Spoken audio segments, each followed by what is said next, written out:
Nous allons consacrer la présente vidéo à la solution de l'examen de cristallographie de la session normale de l'année universitaire 2018-2019. Cet examen a été destiné aux étudiants de la filière SMC semestre 5. L'examen consiste à discuter certains aspects et caractéristiques du spectre de diffraction obtenu par diffractomètre automatique d'une poudre cristalline de symétrie cubique. Comme données, on précise l'emplacement sur le spectre de diffraction des deux premiers pics de diffraction, comme on précise la longueur d'onde du rayonnement X utilisé. L'examen comporte 11 questions. Les solutions des questions 1 à 8 ont fait l'objet des deux vidéos précédentes. Dans la présente vidéo, nous allons traiter la solution de la question 9. Les solutions des autres questions vont être traitées dans la prochaine vidéo. À la question 9 maintenant, on demande de donner l'indexation de tous les pics que le spectre de la phase étudiée doit contenir. Pour répondre à cette question, nous allons effectuer les étapes suivantes. Tout d'abord, il faut se reporter à la liste théorique des pics de diffraction d'une phase cubique à face centrée. L'étape suivante est d'identifier les familles réticulaires qui émettent ces pics. La troisième étape consiste à calculer la distance interréticulaire des HKL de chaque famille HKL dans le cas de la phase étudiée. Ensuite, voir si la famille HKL peut diffracter dans le cas de la phase étudiée. Ensuite, si la famille HKL peut diffracter, il faut procéder au calcul de son ordre maximal de diffraction. À cette étape, on sera en mesure de savoir l'indexation de tous les pics qu'une famille réticulaire donnée peut émettre. La dernière étape consiste à garder uniquement les pics dont les indices sont de même parité, puisque le réseau de Bravais de la phase étudiée est cubique à face centrée. La première colonne de ce tableau contient l'indexation d'un certain nombre de pics de diffraction dans le cas où le réseau de Bravais de la phase cubique est primitif. Si maintenant le réseau de Bravais de la phase cubique devient un réseau à face centrée, les pics de parité différente vont disparaître. Ce sont les pics désignés en rouge dans ce tableau. Et si on se contente alors uniquement des premiers pics que peut contenir une phase cubique à face centrée, ces pics sont reportés sur le tableau suivant. Le premier pic est, comme on l'a vu dans les questions précédentes, est le pic 1, 1, 1 qui provient de la diffraction du premier ordre de la famille 1, 1, 1. La distance interréticulaire de cette famille, et comme on l'a vu dans une question précédente, est égale à 2,2507 angstrom. Et le terme de DHKL sur lambda qui nous permet de préciser l'ordre maximal de diffraction de la famille est égal à 2,9. Ainsi, et comme n est entier, l'ordre maximal de la famille 1, 1, 1 est égal à 2. Par voie de conséquence, dans le spectre de diffraction de la phase étudiée, on va trouver, comme on l'a précisé dans la sixième question, le pic 1, 1, 1 qui correspond à la diffraction de la famille 1, 1, 1 au premier ordre et le pic 2, 2, 2 qui correspond à la diffraction au deuxième ordre de la famille 1, 1, 1. D'un autre côté, la famille qui envoie le deuxième pic 2, 0, 0 est la famille 1, 0, 0. Et la distance interréticulaire de cette famille, nous avons montré à la question 5 que cette distance est égale au paramètre de la maille qui est 3,898 angstrom. Quant au terme de d sur lambda qui précise l'ordre maximal des diffractions de la famille 1, 0, 0, donc ce terme il s'est établi à 5.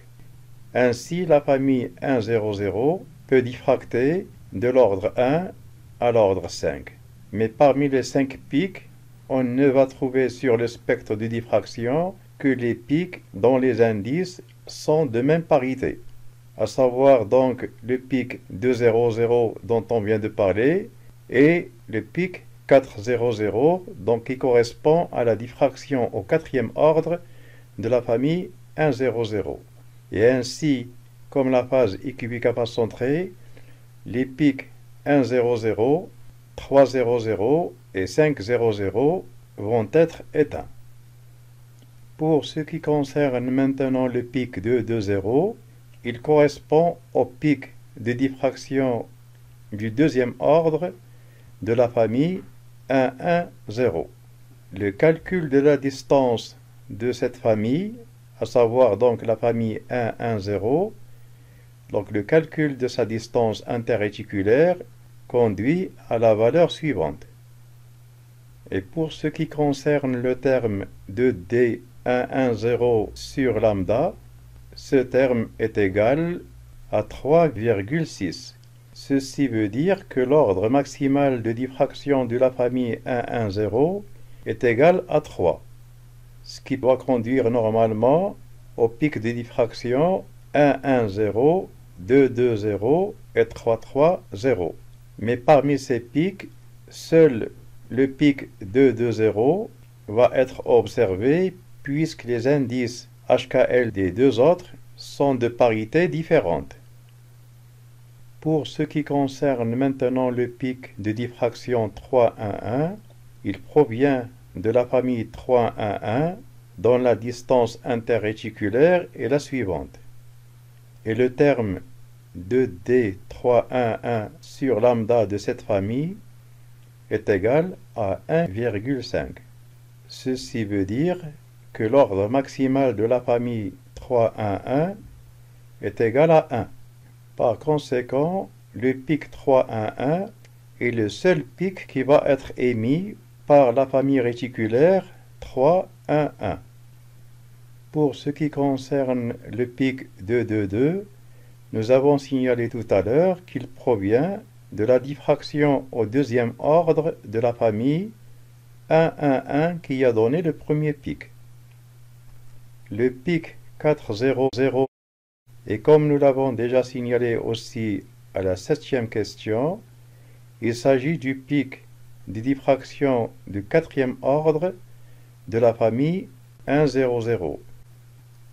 Pour ce qui concerne maintenant le pic 331, comme ces indices sont premiers entre eux, c'est qu'il provient de la diffraction du premier ordre de la famille 331, famille dont la distance interréticulaire est la suivante.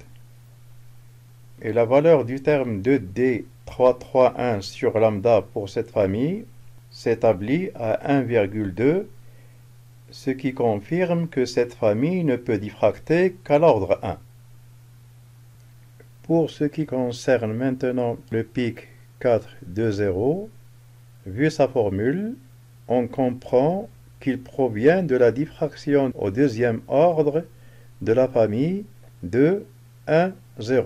La distance interréticulaire de cette famille ainsi que le terme de D210 sur lambda sont les suivants. Et comme le terme de D210 sur lambda est égal à 2,3, c'est que l'ordre maximal de la famille de 1,0 est égal à 2, ce qui va normalement conduire au pic de diffraction de 1,0 et 4,2,0. Mais comme pour le pic de 1,0 les indices ne sont pas de même parité, ce pic sera éteint. Pour ce qui concerne maintenant le pic 4,2,2, comme ces indices sont divisibles par 2, c'est que ce pic correspond à la diffraction au deuxième ordre de la famille 2,1,1 dont la distance interréticulaire est le terme de D11 sur lambda sont les suivants. Et vu la valeur de 2D211 sur lambda est égale à 2, c'est que la famille 211 peut donner les pics de diffraction 211 au premier ordre et 422 au deuxième ordre. Le pic 211 ne peut pas être sur le spectre de diffraction puisque ces indices ne sont pas de même parité. Pour ce qui concerne maintenant le 10e pic, il peut avoir deux indexations différentes, à savoir l'indexation 511 et 333. Si on s'intéresse maintenant à l'indexation 511, comme les indices sont premiers entre eux, il doit s'agir d'un pic qui provient de la diffraction au premier ordre de la famille 511. La distance interréticulaire de cette famille est égale à 0,75 et le terme de D511 sur lambda s'établit à 0,97. Ceci veut dire que l'ordre maximal de la famille 511 est égal à 0. Autrement dit, la famille 511 ne peut pas diffracter. Ce constat est prévisible puisque la distance interréticulaire de la famille 511, dont la valeur est égale à 0,75, est inférieure à lambda sur 2. Nous signalons en effet qu'une famille réticulaire de distance DHKL ne peut diffracter à l'ordre n que si sa distance DHKL est supérieure ou égale à n lambda sur 2. Par voie de conséquence donc, pour qu'il puisse au moins diffracter à l'ordre 1, il faudrait que sa distance interréticulaire soit supérieure à lambda sur 2. Si on considère maintenant que le 10e pic est indexé 333, c'est qu'il provient de la diffraction au troisième ordre de la famille 111. Or, tout à l'heure et dans la question 6, nous avions démontré que la famille 111 ne peut diffracter au maximum qu'à l'ordre 2. Par voie de conséquence, le pic 333 ne peut pas se trouver sur le spectre de diffraction de la phase étudiée. En conclusion, et d'après ce qu'on vient d'expliquer, les seuls pics de diffraction qu'on va trouver dans le spectre de diffraction de la phase étudiée sont les pics notés de 1 à 9. Et les 9 pics de la phase étudiée vont se trouver sur le spectre de diffraction aux angles reportés sur la dernière colonne.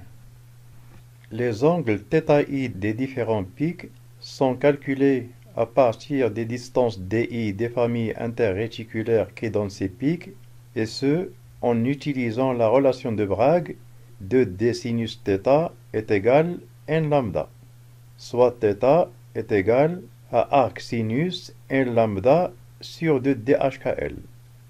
À titre de précision, si on veut calculer l'angle θi au premier ordre pour la famille 511, dont la distance interréticulaire est égale à 0,75 angstrom, la calculatrice ne peut faire le calcul et nous indique qu'il y a une erreur, et le problème peut s'expliquer comme si le sinus de l'angle de diffraction de la famille 511 est supérieur à 1.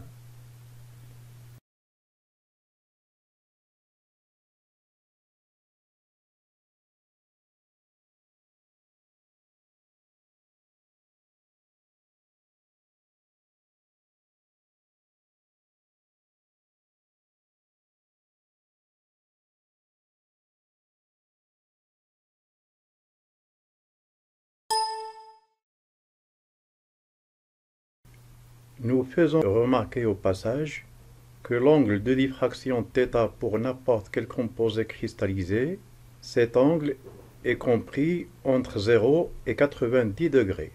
Et les diffractions qu'on obtient pour un angle θ compris entre 0 et 45 degrés donnent ce qu'on appelle le spectre direct.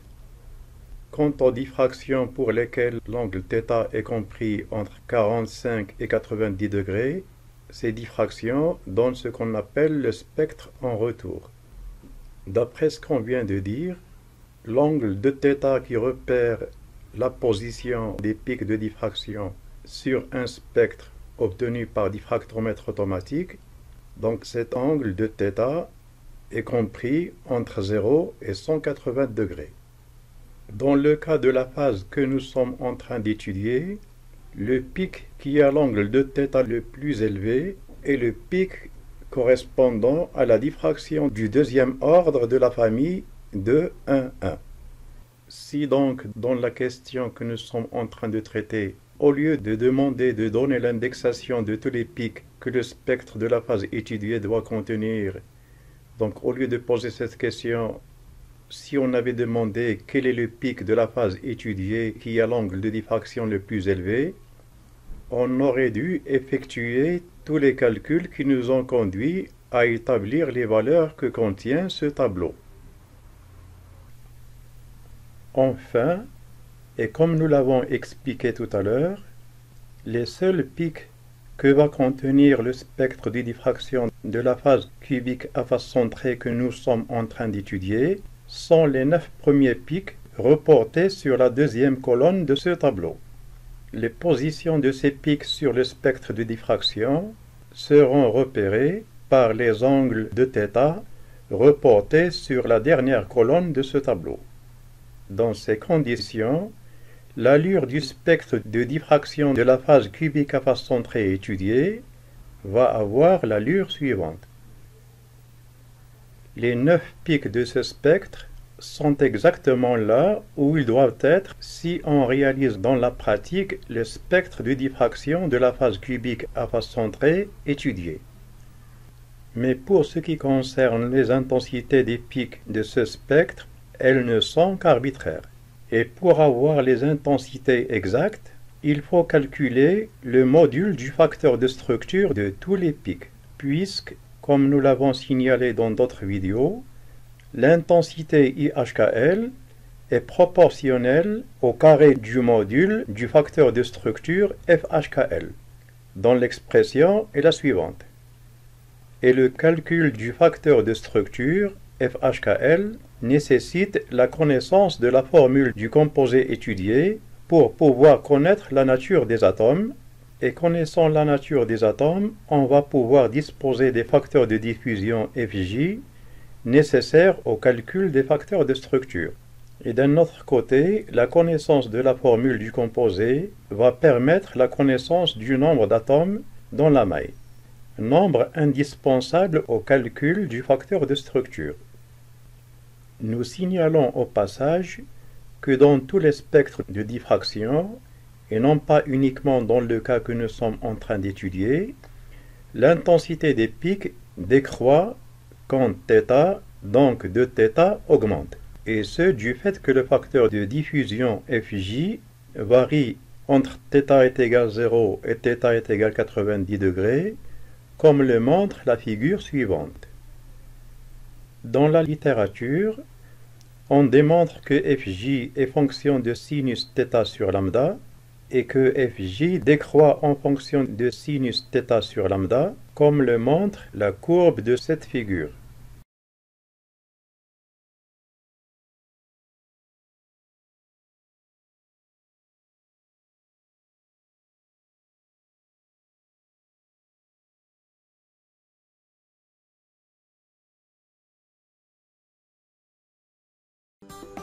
J'espère que la présente vidéo vous a bien servi et à la prochaine.